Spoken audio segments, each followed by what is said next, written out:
Michael used to laugh, and when he laughed, he used to cry. We'd been here 30. Well, he wasn't well, and well, he died in 2001 of lung cancer. Judi Dench, the embodiment of power and majesty, the MI6 matriarch whom even James Bond must obey. In just 8 brief minutes, she stepped onto the stage as Queen Elizabeth I and walked away with an Oscar. Yet behind those immortal moments lies a life shadowed by silent sorrows, like a quiet companion that has followed her for years. The eyes that once shook the very foundations of British theatre now conceal emotions too heavy to put into words. What made her so resilient? And why is it that the more secret she hides, the more Judi Dench becomes an irreplaceable icon? Judi Dench was born on December 9th, 1934 in Heworth, York, into a family with an unusually rare lineage. Her father, Reginald Arthur Dench, was not only a doctor closely tied to the York Royal Theatre, but also a war hero. At 18, he enlisted with the Leinster Regiment, Ireland, and fought directly on the Western Front during World War I. Enduring the brutal bombardments at the Somme and Ypres, he was twice awarded the Military Cross, an honor granted to only 300 men out of 6.5 million British soldiers. Her mother, Eleanora Olive Jones, an Irish woman, managed costumes at the theater and was descended from the Bolton family, an aristocratic lineage that once held power in Dublin's legal and political circles. On her maternal side, Judi also carried Danish blood, with connections to the Bill family and astronomer Tycho Brahe, whose name is forever tied to Elsinore Castle, the setting Shakespeare chose for Hamlet. This intersection of medicine, art, battle, and nobility made Judi's childhood uniquely colorful. In her innocent memories, Judi recalls her father reciting Hiawatha by heart, while her mother busied herself with stage costumes. At 7 or 8 years old, she sat in the theater watching her brother Peter play Duncan in Macbeth, innocently thinking the line, "What bloody man is that?" was simply swearing. Those evenings planted in little Judi the sense that words and stage lights could hold an almost magical power. At first, Judi Dench never imagined becoming an actress. She loved painting, dreamed of being a stage designer, and was captivated by the expressive language of dance. But everything shifted when her brother Geoffrey enrolled at the Royal Central School of Speech and Drama.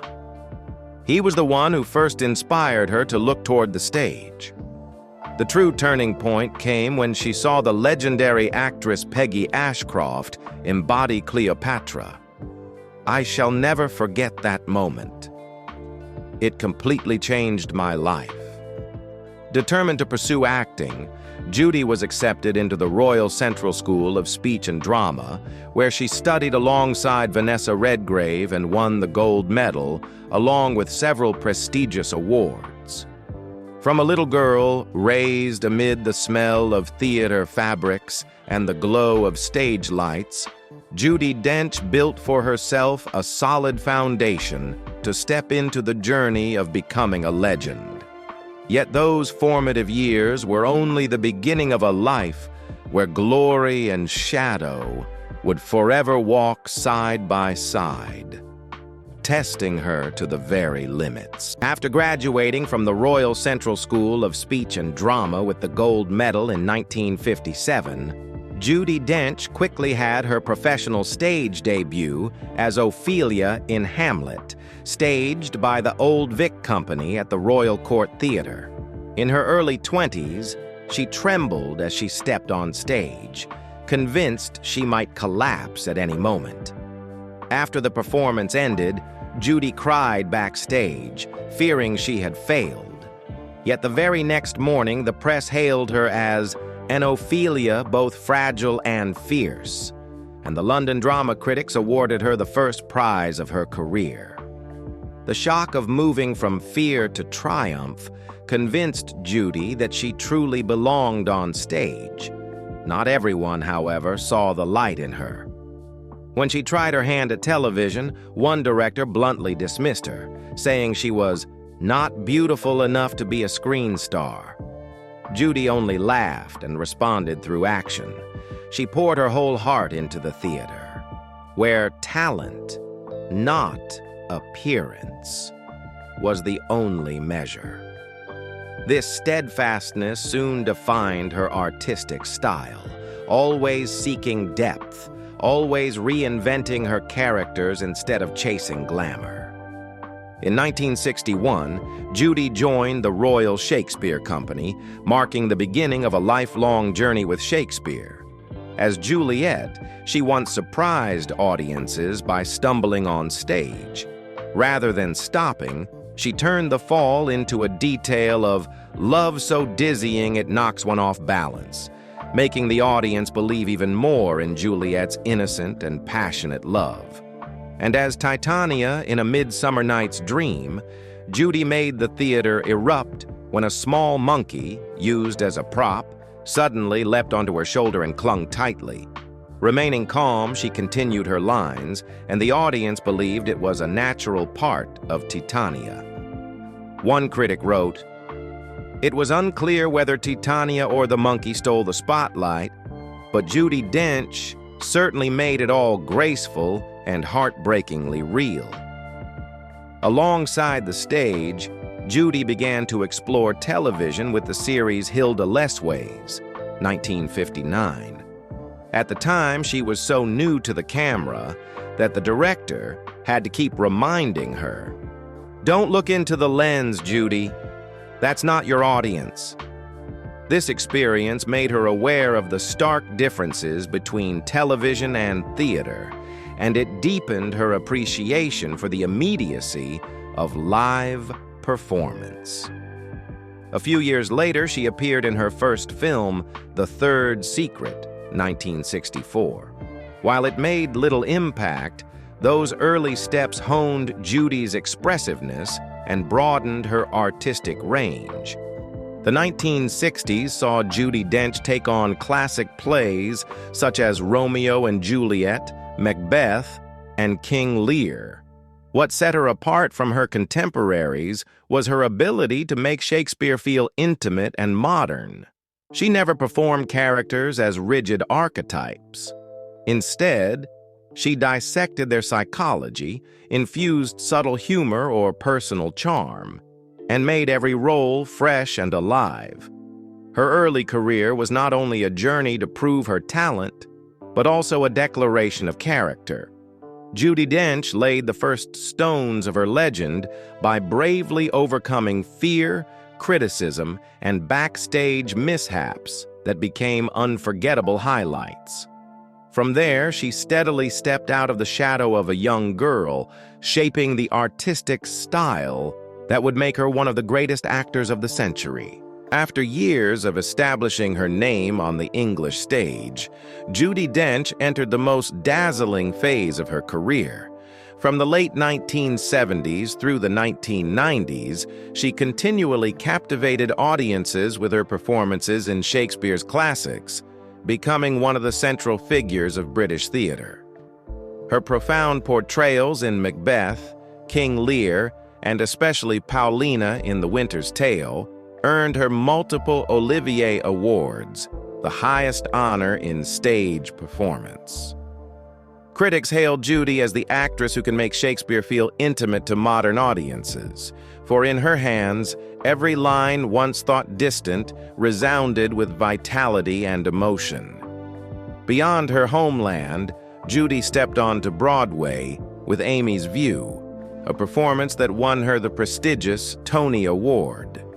With 7 Olivier Awards, 2 Screen Actors Guild Awards, and countless others, Judi became living proof of persistence and an unquenchable passion for the dramatic arts. The 1990s marked a turning point as Judi broke onto the global stage through cinema. In Mrs. Brown, 1997, she transformed into Queen Victoria, a powerful yet lonely widow, yearning for companionship. At first, Judi rejected the script, believing she was too old to begin an international film career. But when she appeared with tear-filled eyes, carrying loneliness drawn from her own life, she left audiences around the world in stunned silence. The role earned her an Academy Award nomination and opened a new chapter in international cinema.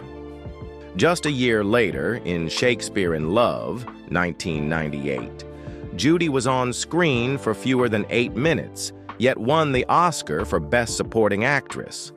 Behind the scenes, she spent hours studying portraits of Elizabeth I, practicing every posture and glance.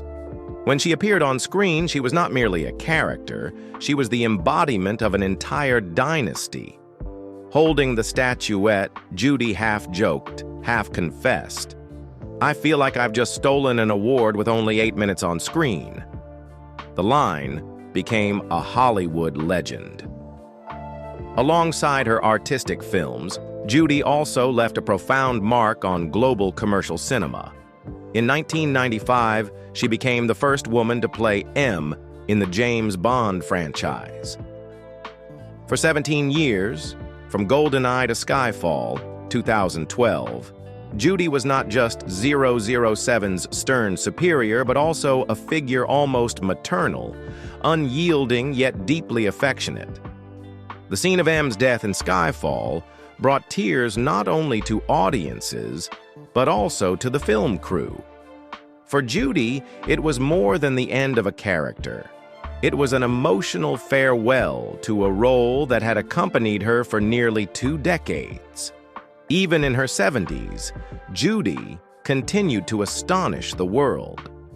In Philomena, 2013, she embodied an elderly mother searching for her lost child, and colleagues recalled how in some scenes, Judi truly wept, as if she were not acting but simply living the part.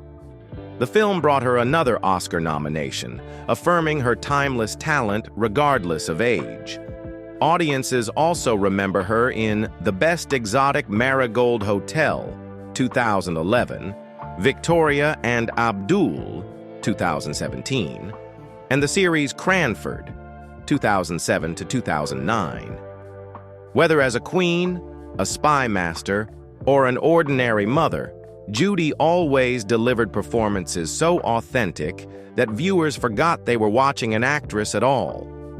Behind such triumphs lay Judi's very personal rituals. Before every performance, she would wander backstage, gently touching the props as if to ask permission from the stage to embody her role. Once, playing Juliet in her 40s, she jokingly called herself the oldest Juliet in England. Yet the audience believed her completely, because what makes truth on stage is not age, but emotion.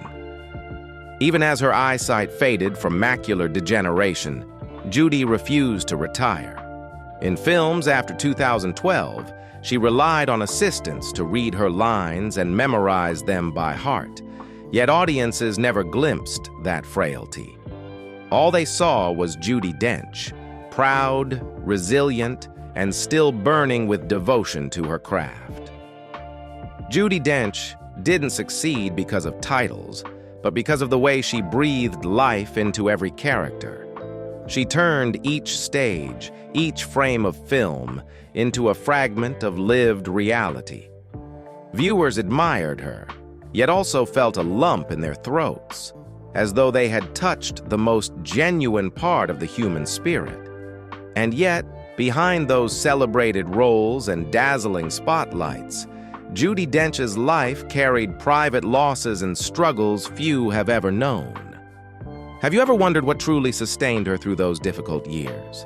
Judi Dench and Michael Williams wrote one of the rare love stories to emerge from the glare of stage and screen, one that endured for more than 3 decades. Their romance began in the 1960s while working at the Royal Shakespeare Company. At first, they were only friends, but affection gradually blossomed when they played lovers together in the play London Assurance. From the very beginning, Michael was captivated by Judi. What impressed him was not glamour or appearance, but the sincerity and quiet light radiating from within her, an inner glow that made her stand out even among Shakespeare's most celebrated actors. Standing beside Judi on stage, he realized that the emotions he felt no longer belonged to the characters, but to the real woman herself, simple, earnest, and deeply loving.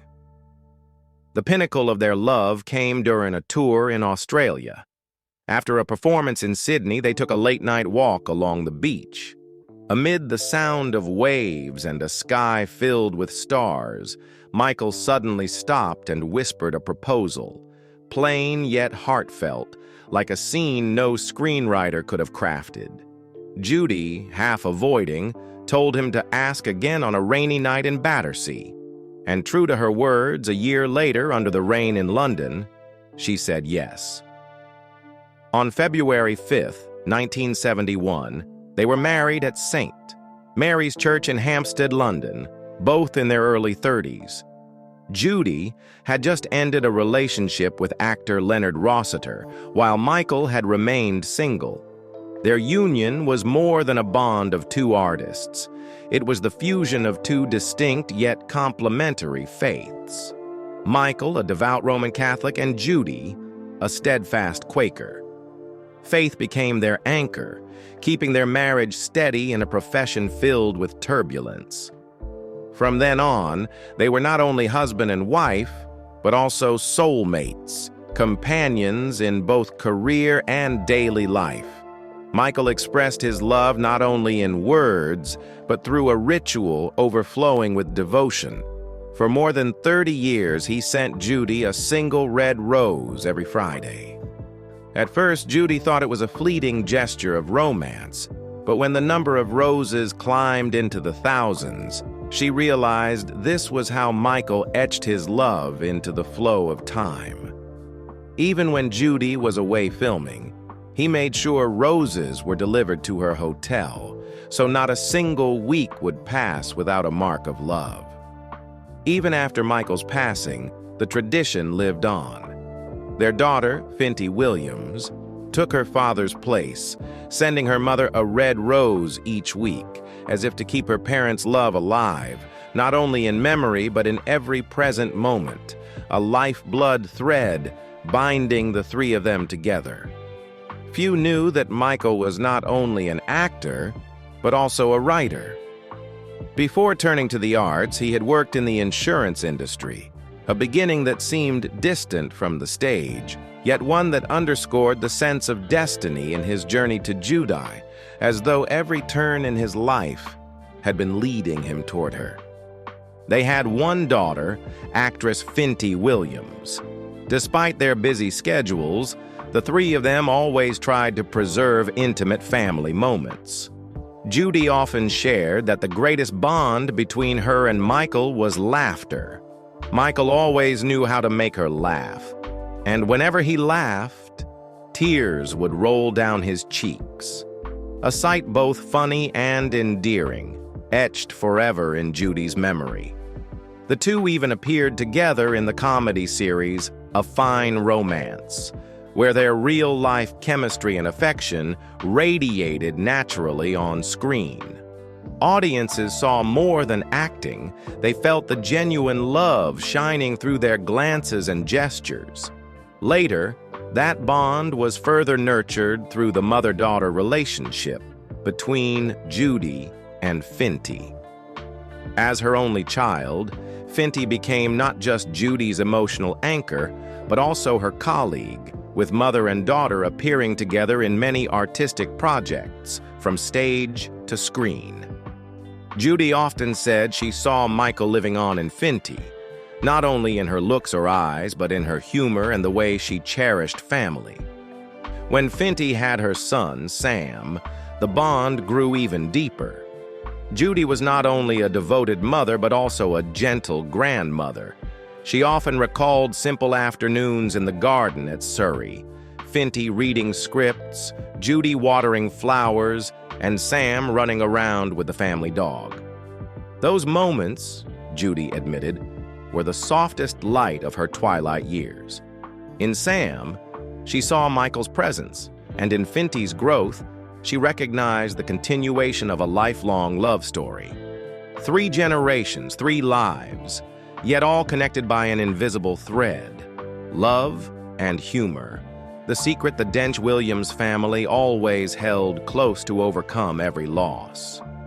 That seemingly perfect life was shattered in 2001 when Michael passed away from lung cancer, a consequence of his youthful smoking habit.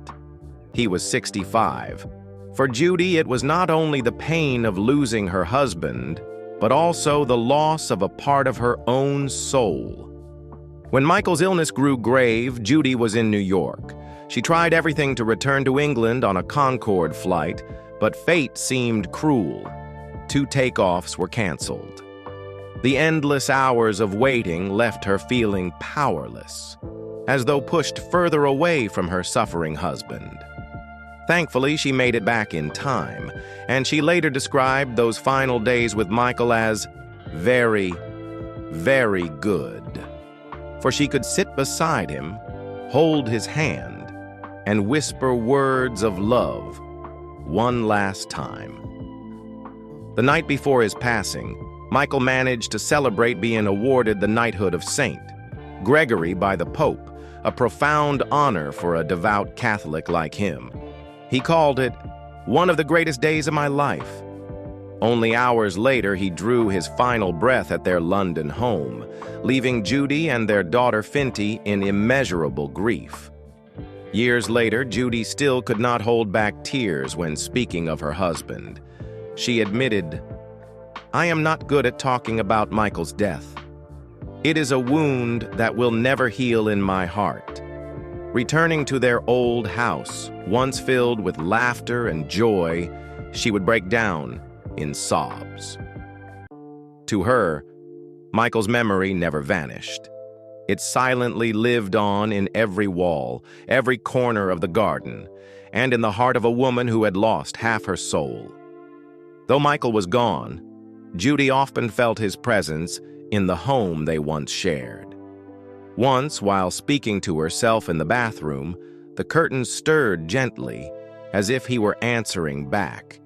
Those small yet profound moments gave her comfort, and above all, the sense that their love, though divided by space and time, had never truly left her.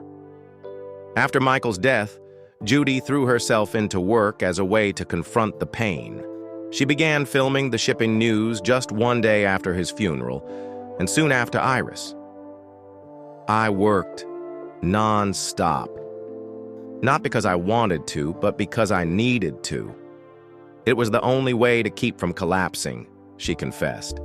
Yet despite the constant busyness, Judi could never fill the void Michael had left. What those moments did give her was the strength to go on, sustained by gratitude for the years they had shared together. Even so, she kept Michael alive in memory. The house they had bought thanks to a clover butter advertisement became a place that preserved the traces of their love. Judi often said it felt as though Michael's presence still lingered in that space. The pain of loss did not end there. Judi once admitted her deepest regret was not being able to have more children after the birth of her only daughter, Finty Williams, in 1972.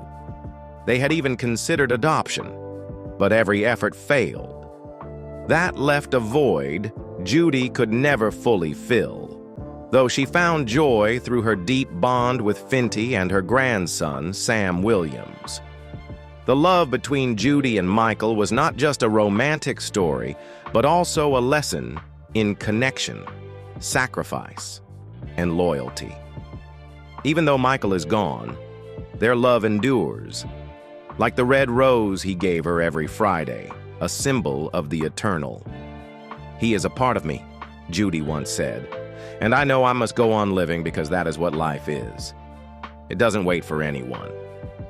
After nearly a decade of living in grief, Judi Dench found new light in 2010 when she met David Mills, a conservationist who had once been a cattle farmer before founding the British Wildlife Center. Their meeting seemed almost ordinary. David invited Judi to open a new red squirrel enclosure, and their shared love for nature quickly drew them together. Judi called the relationship unexpected, yet she felt fortunate to have found a thoughtful companion in her later years. But even as David brought joy and companionship, Judi remained honest. She would never marry again, because her love for her late husband, Michael Williams, was still present in every breath. "I don't think I could do that, because Michael is still here," she once admitted, her words laden with emotion. It was her way of keeping Michael alive in her heart, even as she embraced a new bond. Instead of marrying or living together, Judi and David chose to maintain an independent yet deeply connected relationship. They lived 4 miles apart, moving between their own homes, sometimes swimming under the moonlight or sharing a glass of champagne on a quiet evening. With her trademark wit, Judi refused to call David her partner, saying the word sounded more like something for dancing. Instead, she affectionately called him chap, simple, warm, and playful. Both agreed they didn't need a marriage certificate to validate their love. "He won't propose, no. We're fine, just as we are. We're independent, and he's still busy with his own work," Judi once shared. Independence, to her, was essential. But above all, what held the relationship together was laughter. Judi said David had a special sense of humor, and it was laughter that moved her most. "We laugh a lot together. His laugh, his humor. That's the most important thing."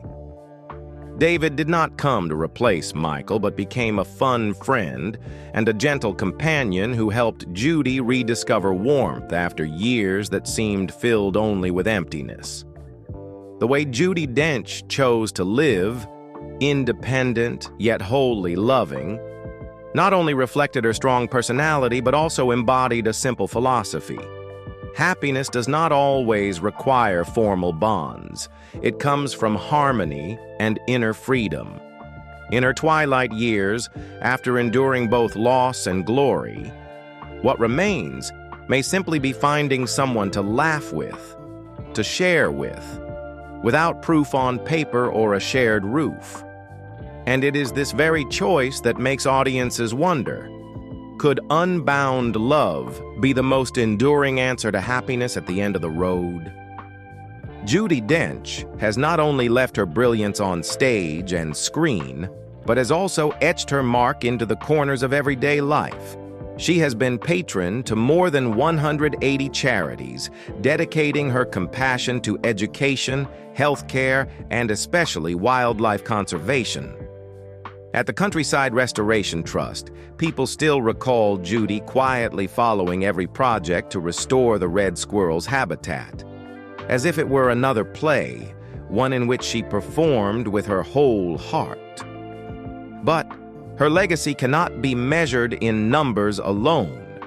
It lives in her deep compassion.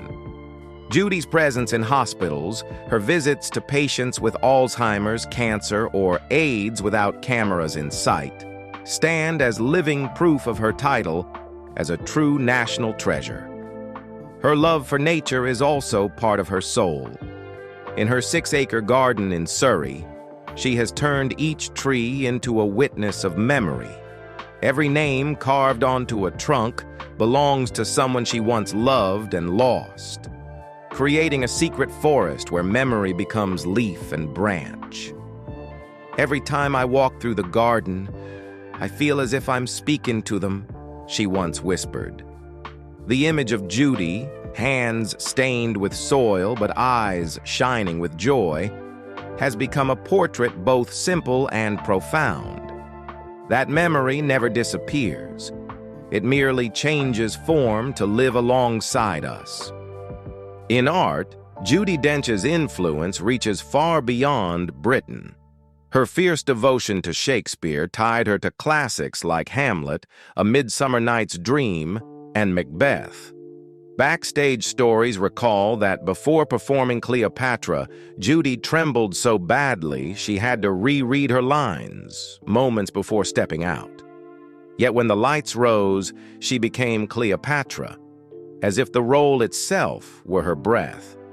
That deep immersion convinced audiences that Shakespeare was not some distant past, but alive in her voice and her gaze. She even wrote the foreword for Shakespeare for Dummies and is preparing to publish her own book in 2024, sharing the lifelong bond with the playwright she calls a companion for life. Though celebrated as a national treasure, Judi jokes that the title makes her feel like an antique. Yet perhaps that humor is the essence of her value. An artist who values contribution above accolades, who sees each moment on stage or in her garden as part of her legacy. And that is why Judi Dench is remembered not just as a star, but as a keeper of memory, a quiet witness to love, art, and time. Still, her legacy is not only in the past or in the trees she cherishes. It is something she continues to write each day, even in her twilight years, through health struggles and moments of daily life that may seem ordinary, but are followed by the eyes of the world. Though she is about to turn 91 on December 9th, 2024, Judi Dench continues to live with remarkable vitality and remains devoted to her art, even as she faces serious health challenges. In 2012, she revealed she had been diagnosed with age-related macular degeneration, AMD, the leading cause of vision loss in the UK. Her eyesight has deteriorated severely, with one eye dry and the other perpetually wet. Now, Judi admits she is nearly blind. "I don't know how far I am from not being able to see anything, but it isn't far." It's very difficult. Yet with her humor and resilience, Judi transforms inconvenience into stories that make audiences laugh. She says a method learned in her craft has helped her mask her failing vision. "If you're an actor, you can act what you see. I've had to act all my life so I can act what I see. Eventually, you'll stab lots of people, then meet complete strangers, hug them tightly, and say, 'I'm so sorry I haven't seen you for ages.'" With her sharp wit, Judi even jokes that her hearing has worsened. "God knows what I nod and say yes to. It's actually quite fun." Still, she refuses to let illness stop her passion. Judi relies on her remarkable memory and the support of friends and colleagues to learn her lines. For her, retirement has never been an option. "I don't want to retire. At the moment, I can't do much because I can't see." Her resilience and unwavering passion stand as proof of her strength, inspiring millions. Beyond work, Judi finds joy in simple yet meaningful everyday activities. She loves painting, pottery, and playing games like Bananagrams or the cheeky card game Bitch. Her humor shines through even in her interactions with her beloved parrot Sweetie, who often calls her by playful names like Slut or Slag. Rather than being offended, Judi embraces these moments as small joys in life, showing how she faces old age with optimism and warmth. One of Judi's most distinctive qualities is her candid view of aging and natural beauty.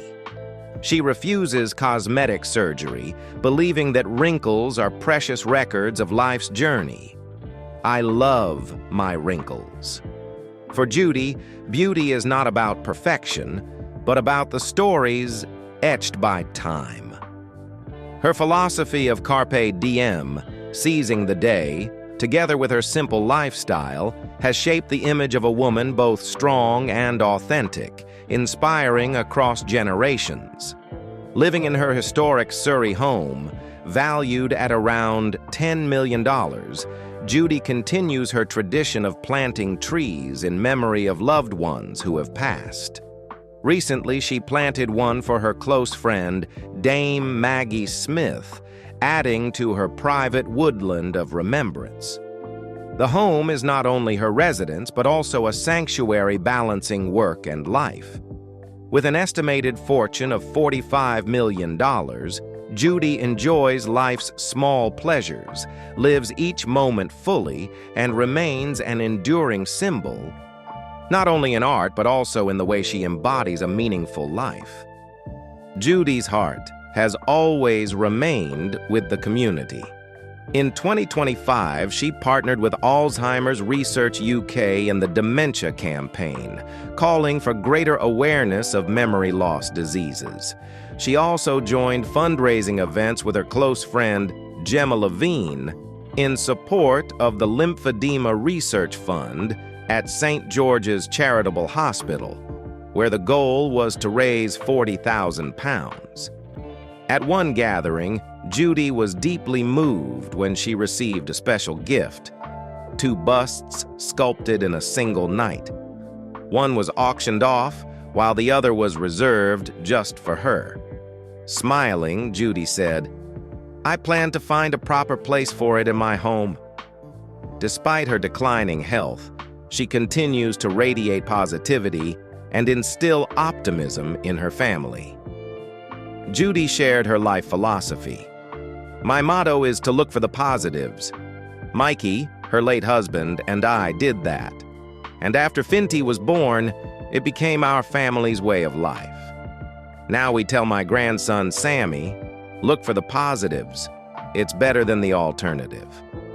Her joy at 90 was amplified during her birthday, when friends and family orchestrated a series of surprises. The celebration was filled with the music of Sir Carl Jenkins, Christina Rossetti's poem A Birthday, read by her friend Simon, and a moving rendition of Happy Birthday by singer Katerina Mina. The most touching moment came when her daughter Finty, now 52, spoke about their family password, the phrase, "I love you to the moon and back," shared across 3 generations, Judi, Finty, and Sammy. Judi could not hold back tears. "Oh my, what a wonderful and unexpected gift." Sammy had that book as a child, and we've always used it. It's our password among the 3 of us.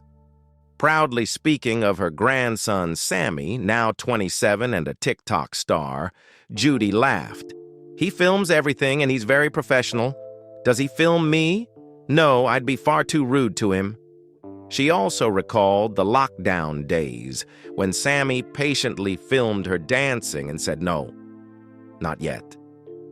Judi burst out laughing as she admitted, "He was so bossy and absolutely right." All these details, from her resilience against illness, to her love for family, to her humor and compassion, paint a vivid portrait of Judi Dench at 90, resilient, witty, and endlessly inspiring. Her life at 90, living slowly, living sincerely, living fully, stands as a living testament to the power of spirit and the love of art. Though her eyesight fades, she continues to lead with intellect, with emotion, and with her unwavering belief in the healing power of art and kindness. Dame Judi Dench is not only an extraordinary actress, but also a living testament to the power of resilience and love for life.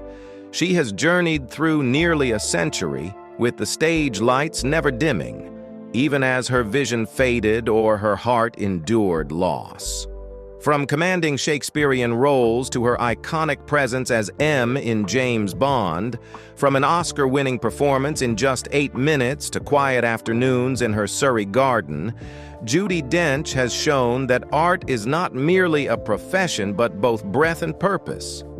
At 90, she continues to inspire millions, not through perfection but through her humanity, resilience, wit, and an unyielding desire to create.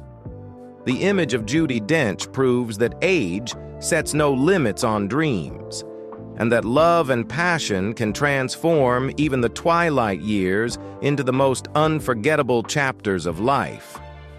So, for you, what moment makes Dame Judi Dench an irreplaceable icon? Share your thoughts in the comments, and don't forget to follow the channel to continue exploring the inspiring stories of extraordinary people. The spotlight on stage may one day fade, but the light from Dame Judi Dench's heart will endure, like a flame guiding all who believe that art and love can triumph over time.